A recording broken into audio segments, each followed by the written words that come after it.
আরও একবার টাইব্রেকারে শিরোপার স্বপ্নভঙ্গ হলো ব্রাজিলের। 2022 কাতার বিশ্বকাপে কোয়ার্টার ফাইনালে একই অবস্থায় ক্রোয়েশিয়ার বিপক্ষে হেরে বিদায় নিয়েছিলেন নেইমাররা।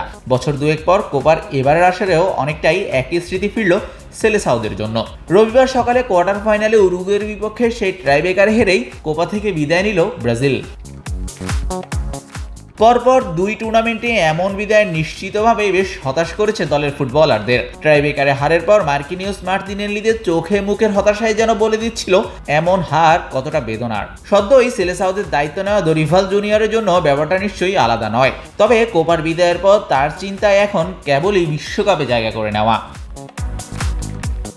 2022 বিশ্বকাপ বাছাইয়ে ল্যাটিন অঞ্চলের শীর্ষে থেকে বিশ্বকাপে খেলেছিল ব্রাজিল, তবে 2026 বাছাইয়ের শুরুর পুরোটাই হয়েছে একেবারেই ছন্ন ছাড়া।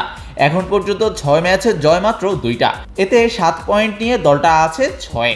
তাই তো দরিভালের নজর এখন শুধুই বিশ্বকাপের বাছাই পর্বটা উতরে যাওয়াটা। উরুগুয়ের বিপক্ষে হারের পর সংবাদ সম্মেলনে দরিভাল বলেন, আমাদের গড়ে ওঠার, বিকশিত হওয়ার ও উন্নতি করার অনেক জায়গা আছে। আপাতত মূল লক্ষ্য পরের বিশ্বকাপে জায়গা করে নেওয়া। এখন আমরা পয়েন্ট তালিকার 6 নম্বরে আছি, যা মোটেই আমাদের স্বস্তি দিচ্ছে না।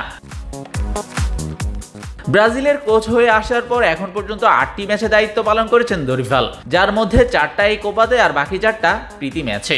জানুয়ারিতে দলের দায়িত্ব নেওয়া 62 বছর বয়সী এই কোচ খুব একটা সময় পাননি দলটাকে গুছিয়ে নিতে। শাহরিয়ার শাওন, স্পোর্টস বাংলা।